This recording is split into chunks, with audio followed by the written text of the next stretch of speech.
Good evening, everybody. This is Cinnamon Noir, and welcome back to Castlevania Aria of Sorrow. Now, you might be surprised that we're here again, if you didn't watch the last video all the way to the end, or if you're just not particularly quick on the uptake, because, of course, you should have noticed that at the end of that last video, the castle didn't crumble to bits. It was still there, which is ridiculous. Yes, a Castlevania game can end on a mysterious note. Yes, it can end without being totally satisfying. But the castle always has to be destroyed and then come back when Dracula's defeated. Oh, sorry, when Dracula is revived the next time. So no, we actually got the bad ending there. You may have noticed we totally forgot about the third book, which I didn't actually manage to find in this playthrough. But the third book tells you that you have to equip the succubus soul. It doesn't tell you in so many words, it's more of a roundabout thing. But it does basically tell you that. In fact, if we don't have that soul equipped, we will not get the true ending. What we just saw was sort of the bad ending, or at least the incomplete ending.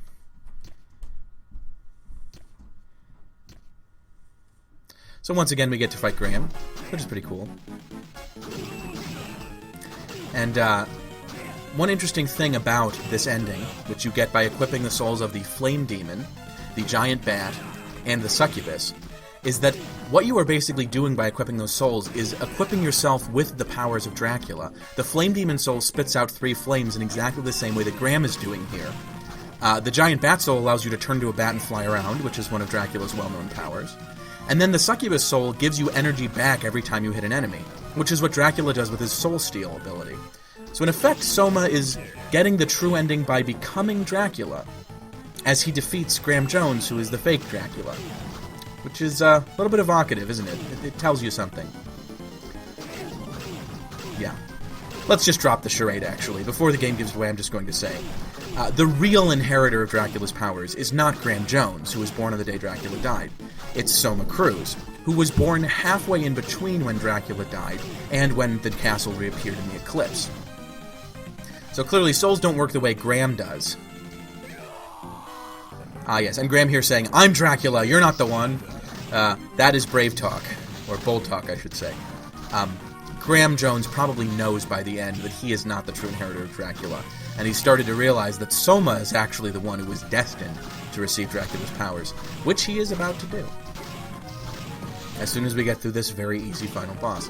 I should also say, the fact that this final boss is so easy should probably have been a clue into the fact that this is not actually the final boss, and that there's going to be more content after this. But what really comes may surprise you. Oh man, I just love this chandelier. Like, what a concept. A game where in the final boss, in quotes, you fight against an evil skeleton chandelier. And 2 giant naked women with eyeballs in their hands. So yes, having those souls properly equipped, instead of all of that dark power just dissipating, Soma accidentally absorbs it all. Or I should say, unwittingly. It's not an accident. The castle meant for this to happen.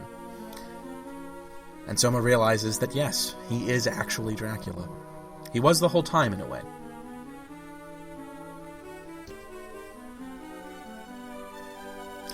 And he also realizes that Arikado knew what was going on, which, in case you haven't figured out that other twist, Arikado is Alucard. He knows all about Dracula.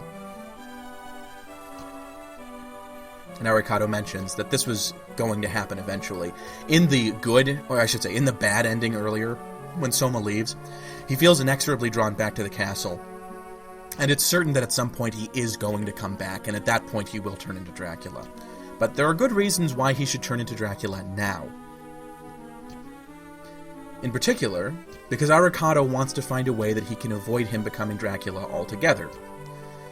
So Arikado mentions that there's a chance here that Soma can avoid being taken over by the dark power of the castle, by actually destroying the power of the castle at its source, which, now that Soma is Dracula, he's able to command the castle. So he can basically command it to destroy itself. Kind of like in the fantasy story Howl's Moving Castle, but that's getting a little far astray. So Soma has an interesting personality. He has been sort of possessed by the evil spirit of this castle, but being a strong personality, he didn't inherit Dracula's personal strength. Oh, I just wanted to do a little pose here. I think it's kind of cool with Arikado standing like that. Soma has the ability to basically fight off the darkness that's inside him. And that's what he's trying to do right now. The more time goes by, the more he will be taken over by that dark power. But if he can stop it now, before it's advanced too far, kind of like a sickness, he can sort of cut it out of himself. So I'm switching my souls back here, now that I don't need them for the fight. And one really cool thing that you get at this point in the game, which I have to say is one of the biggest things you deprive yourself of if you don't do the secret ending, is you get the Black Panther soul, which is fantastic. It lets you move at the speed of light across this map. Really, lots of fun. You also do damage as you move, kind of like the screw attack in Metroid. So it's a great way to get around quickly. And it means that the ending is a little bit more brisk than it would be otherwise. The ending is actually going to require us to go all the way back to the floating labyrinth, which of course is one of the few areas in the game that does not have its own warp site, meaning that we kind of have to move fast in order to get there, inside of 10 minutes. Which is what we're going to do. So we never actually ended up getting that third hidden book. I believe that it's actually in the underground waterway, very close to where we found the gun and Longinus's spear. I just didn't look far enough. It's hidden in a secret alcove, much like the other two ancient books. But really, one nice thing about this game is it doesn't require you to unlock these secret things by finding the clues. As long as you know what the clues say, you can finish the game. It's just doing what they instruct, which means you don't actually have to pick up any of the ancient books. They're just clues to what you need to do.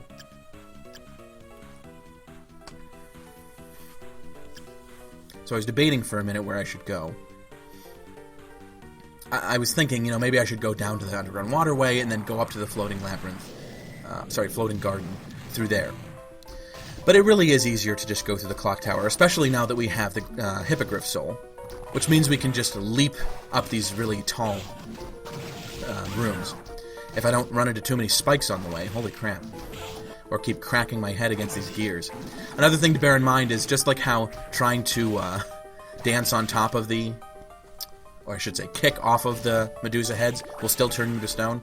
Also, rising into them with the Hippogriff soul will still cause you to turn to stone. There is almost nothing that can actually destroy a Medusa head. They're tough creatures. That was a little annoying. Sorry about the... I should probably have a seizure warning for that.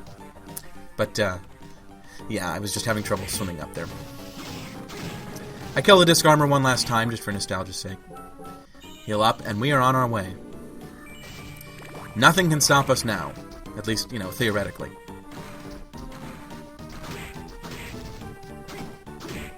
I don't know why I bothered to attack that golem. I'm at a level where there's not much experience to be found in it. Maybe I really am just trying to assert my dominance, over this castle. Because I'm Dracula, damn it. It actually would be kind of cool if at this point in the game, all of the monsters, stopped attacking you and just, awaited what you were doing. That'd be an interesting thing from a storytelling perspective, but it is nice that you still get to engage in the combat even at this point. The game treats this as basically just more content, instead of a totally different direction for this final part.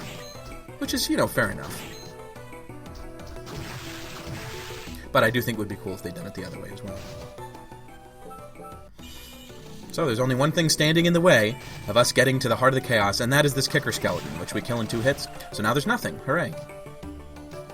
Let's go. This is a pretty cool room. You can see the bottom of the castle floating beneath you. Oh.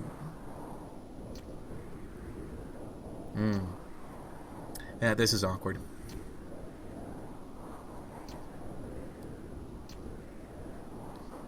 Okay, then. Nice to see you too, Julius. No, seriously though. So, there is one thing that can stop us from getting to the heart of the chaos, and it is Julius Belmont, who sees it as his bounden duty to destroy Dracula, which we now are. Something he mentioned suspecting when he saw us back in the arena, but now has been totally confirmed for him. I absolutely adore this fight. It is possibly my favorite boss fight in the entire Castlevania series. No matter how good you are at this game, not that I'm saying I am, but he is basically a match for you. It's a really even match where he has this whip, which realistically has a longer range than most of the weapons you can summon against him. I guess you could use the handgun against him, but that would be a little bit, how to put it, gauche. It wouldn't be gentlemanly. But yeah, trading hits with this guy is not a great idea. You may have noticed even with the Ever Sing on, which is the best armor in the game, he still does more damage per hit to me than I do to him. which is sort of a reflection of how the vampire killer whip is meant to kill Dracula, and so it's absolutely deadly to us. Oof, I came really close to dying there. Don't worry, dying against death was the only real death that I left in this game. Or did I? No, seriously though. So Julius, like I said, just a great fight, and it is a long fight. He has a lot of HP, and lots of different tactics. So when you get him down to about half HP, he does the Grand Cross, which you've definitely got to make sure you're far enough away from him before he starts doing it, because after a certain point, you are unable to get farther away. Basically, you can just delay your being sucked into the middle. So if you're already within range of the attack by that point, you're going to be hit by it, and you're probably dead.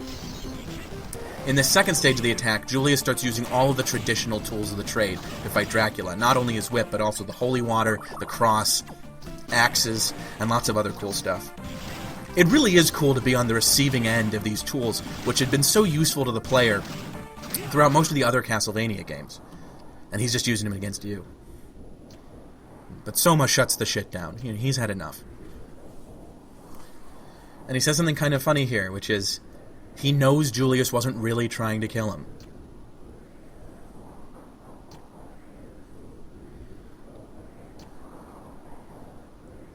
And it does make sense. With the vampire killer, Julius could totally kill Soma if he was intended to, even considering how strong Soma is. And so Soma asks him for a very unique favor, which is, if this doesn't work out, kill me so I don't hurt more innocent people. And Julius, because he is the most badass person ever, says, yep, I'll do it. I will take your ass out of this world. They actually do have a fantastic friendship, Julius and Soma. It's a shame that Dawn of Sorrow doesn't go into that more. But the relationship between these two characters is really cool. I love the sort of triangle scenario of Julius being concerned about Soma and wanting to stop Graham. Graham being jealous of Soma and not really understanding Julius at all. And then Soma, who has these friends who he has to balance caring about them with the fact that he is Dracula. Okay. So we're heading to the final area of the game, which is pretty tough. And so, for the first time, I actually am going to start using the Cleave Sullus. I think I'm totally justified in being a chicken in this part, because it's nothing all that exceptional in terms of, like, fight mechanics. So it's not like I'm depriving myself of a chance to have some unique fights. Here in the Chaotic Realm, which does have some really cool, trippy graphics. This reminds me of Blue Oyster Cult album covers. I love this. Now, this is, I would say, sort of a prototypical version of the Abyss from Dawn of Sorrow, which is one of my favorite levels in any Castlevania game, and really does effectively convey the sense of being in hell. This Chaotic Realm really isn't that good. It's not canonically hell, it's just sort of like the mental arena within the castle that reflects its dark power. But still, I mean, they could have made it a little more interesting than this. It's basically just a bunch of soft focus and grayscaled versions of rooms you've already been in. With pretty hard enemies, but again, in the actual game, there was much more attention paid to the distribution of the enemies to make it an interesting challenge. Here, they really do just throw a lot of difficult enemies right at you. And honestly, I just find it hard to care much about it because of that. It's not that it isn't a cool area, because it is. But, I don't know, there's other areas in this game I like better, and the fact that this is the grand finale, that's just a little disappointing. It is also, and I had forgotten this when I started playing through this again, it's really long. It's about as long as the Abyss, despite there being a lot less visual diversity to it. I had assumed that this area was maybe about 10 minutes long, but it's more like 15 to 20. Because you really do go through all of the previous areas of the game. You start out here in what looks like the underground waterway, but then slowly you make your way through all sorts of different areas of the castle. And there's a lot of rooms just like this, where there's empty nothingness besides the, spacey background coming through. And it's interesting. One of the interesting parts about this area is that there's a lot of empty space. I was going to call it wasted space. It's not technically that. Like, it serves a visual or dramatic purpose. It's just you can't do anything with it. I think it's meant to convey the fact that this area is not basically a place to exist in. As a reflection of the power of the castle, there's just a lot of weird rooms that don't serve a purpose here.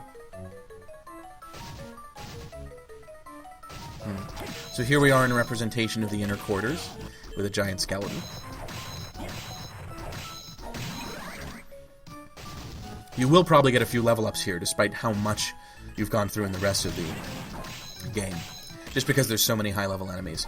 And again, if you're having trouble with the final boss, this is a pretty good area to grind. So I don't know why I went back for that. I should have remembered it's nothing. Oh well, c'est la vie.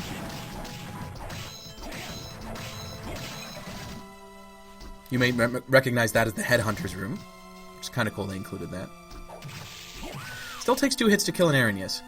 Really, when you get right down to it, the Cleave Solus is not a win-the-game button. It's close to it, but not quite. So finally in this area, we have one unique new enemy, which is Alistair.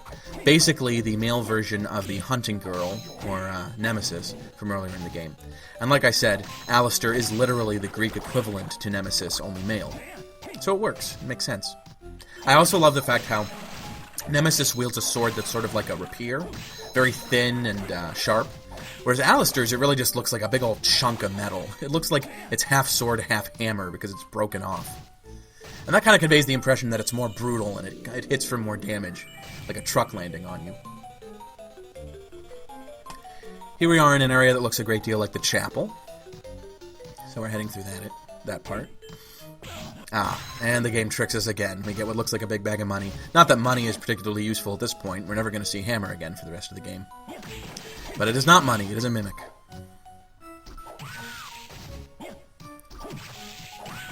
I'm pretty sure that up till the end of the game, the only real places you see a mimic are in the secret area, and then once, I believe, on the top floor there was one.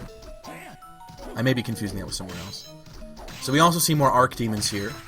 Funnily enough, we saw an Archdemon, I think, in the room that this is based on, this part of the inner quarters.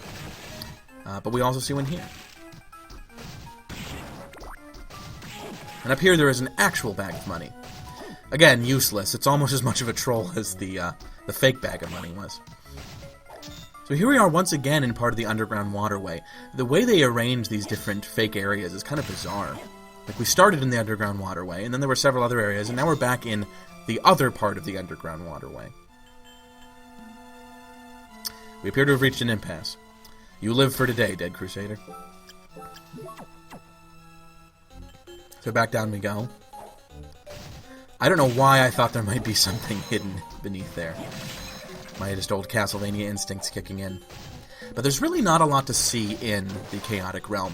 One of the reasons I don't like it very much is because there's almost nothing that's new here. Oh, just taking some time out to kill this guy I couldn't before. Because I finished what I started.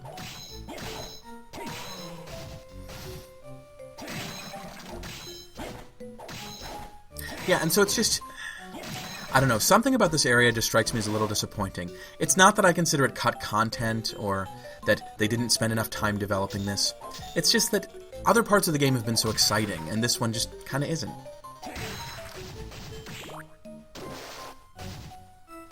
And here we are in an area that looks like the secret area, which is kind of funny. If you go through this area without having found that secret, this might make you question, because you'll think, I haven't seen an area like this in the game before. Where was this in the game? And maybe that'll encourage you to go back and find some of those cool secrets. Let's see how long it takes to kill a final guard with the Cleave Solus.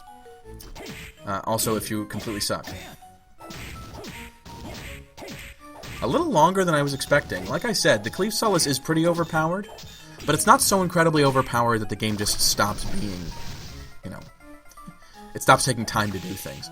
It's not like the Chicago typewriter in Resident Evil 4, which legitimately makes the game stop even feeling like a game. And here we are in the fake clock tower. Really no reason to bother spending much time in this part at all.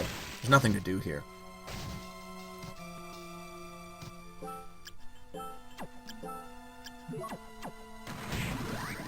So the Iron Golem here is a really great source of easy experience if you have the Killer Mantle Soul. A single Iron Golem will give you lots of XP. Also, how incredibly lucky am I? I get the Iron Golem Soul on like the third one that I kill. I have forgotten exactly what this soul does, but I think basically it lets you just boost right through damage, which can be very useful if you just want to stop caring about enemies. If I'd had that soul in the room full of Lubicants, this would have been a very different playthrough. I always feel a little uneasy calling them Lubicants. So we see here there is another new enemy type in here. A better version of the final guard, which really makes Makes that name kind of a joke. Called the Shadow Knight. They can be pretty tough customers, especially because they hit for a lot of damage. The Stolas here, which I think we saw once before, also kind of a strange enemy. It can summon other enemies if you leave it alive for long enough. But why on earth would you? It's just a foolish thing to do, really. So here we are in an area that resembles the arena. And I'm being a little careless here. I really need to be careful because Alistair can really screw you up.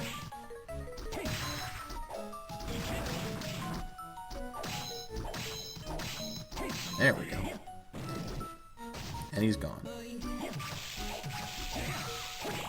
Make sure to keep distance from the succubuses.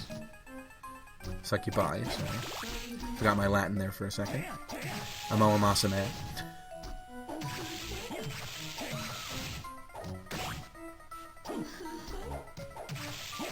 You have nothing to be laughing about, lady.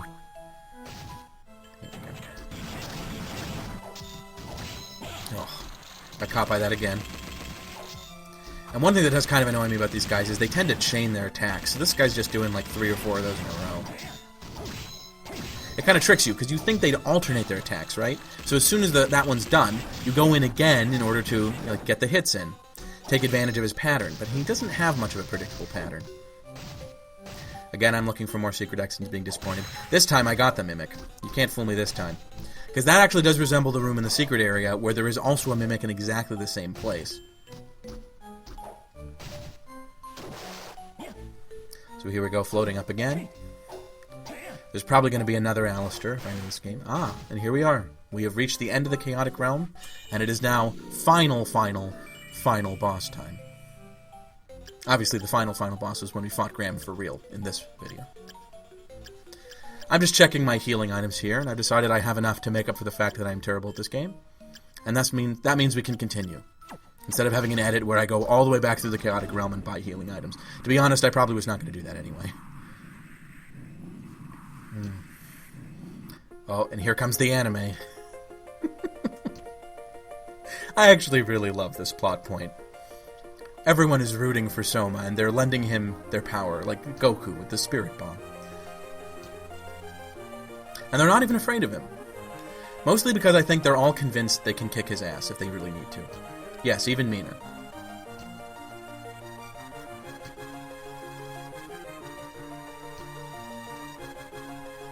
Ah, Julius. A true bro to the end.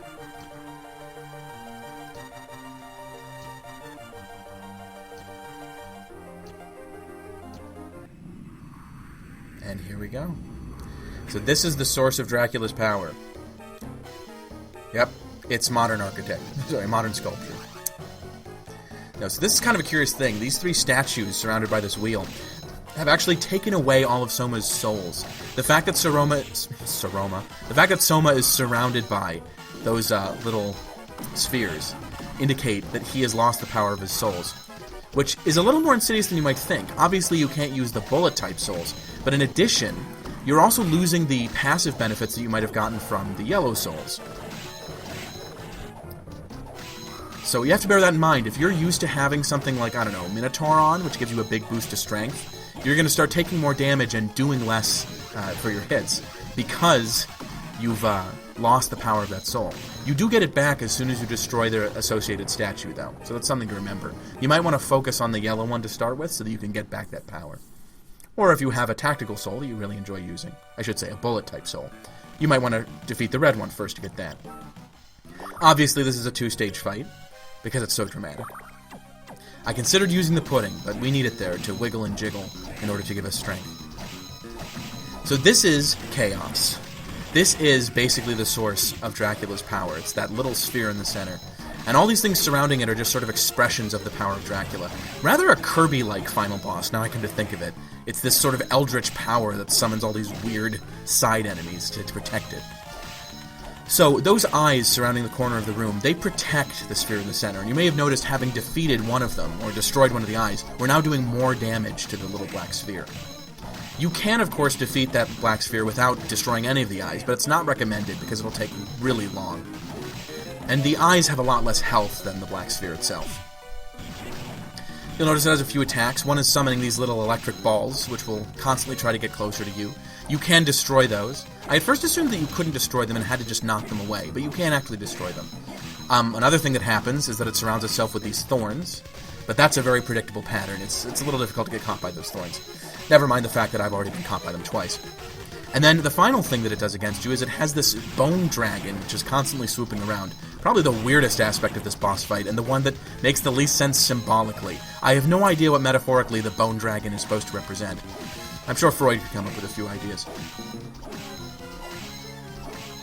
It's a little hard to know what to focus on in this fight, and I think that's part of the idea, is that this fight is meant to overwhelm you. This is, after all, a final boss that is called Chaos. And it's not like the one from Sonic Adventure, I'll tell you that much. The Bone Dragon is actually surprisingly easy to not get hit by. I was surprised by that. Now we've done it, and Dracula's power splinters and breaks into little bitty pieces. And guess what's going to happen to the castle as a result of that? Yes, it's going to break into little bitty pieces. This is a proper Castlevania ending. This is what I'm talking about. It is not a Castlevania until the castle breaks. And Soma dies? He doesn't actually die, but this kind of looks like he's going to heaven, doesn't it? God, did everybody know I was Dracula besides me? Really? Yeah, ha ha ha, Yoko. Thanks a lot. You were unconscious for half of this game. And she friend zones us right at the end. You're like a younger brother to me. Oh, maybe this is what causes Soma to see succubi that look like her in the next game. Hammer tells us that he's quitting the army and opening up a shop, which is funny because he already told us he was going to do that before. And the vampire killer doesn't work anymore because it always stops working when Dracula's defeated. So I guess Julius Belmont's out of a job. And Aricado gets really philosophical on us here. Like, Jesus Christ. What do you think you are, Thomas Aquinas? I love that little ending sentence in my mother's name. For those of you who don't know, Alucard's mother was actually a human woman, which is part of the reason why he doesn't follow in Dracula's dark footsteps, and why he protects human beings against Dracula, and this is part of the reason he became Aricado in the first place.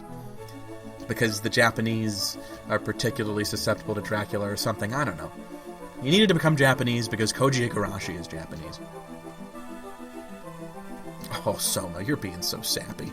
Now we know you've purged Dracula from your soul, because he would never be this freaking cheesy.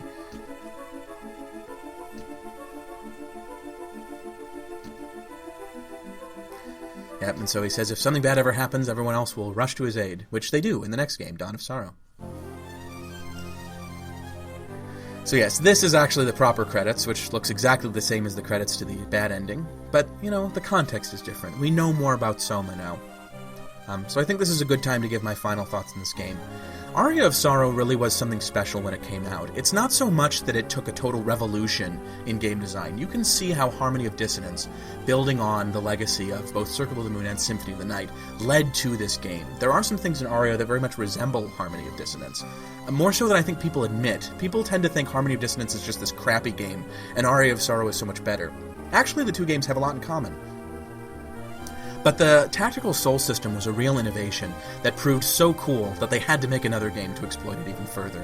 And that was Dawn of Sorrow, which actually, I think, was more successful financially than this game was, and sort of led to a new renaissance of interest in the Metroidvania games, which gave us Portrait of Ruin and Order of Ecclesia. It's a shame that renewed interest kind of fizzled out with Order of Ecclesia, which didn't sell that well, partly because Koji Igarashi tried to make it harder. Which, it's kind of sad, in his attempt to make it a more interesting game experience. He actually turned off a lot of the people who would have been interested in playing it. This has led me to some conflicting opinions about Castlevania, you know? Like, is the point of it to be a good challenge, or is the point just to be artistic and interesting, and to suck people in whether or not the game is difficult and challenging? That's hard to say. I will say, though, that seeing this, now we're actually surrounded by the other people in the cast, which is like my favorite cast in Castlevania. I love this game. So now, finally, having seen the good ending, having put to rest Dracula's dark power once and for all, until he comes back the next time, we are finally done with Castlevania Aria of Sorrow. Thank you all for watching, and I will see you next game.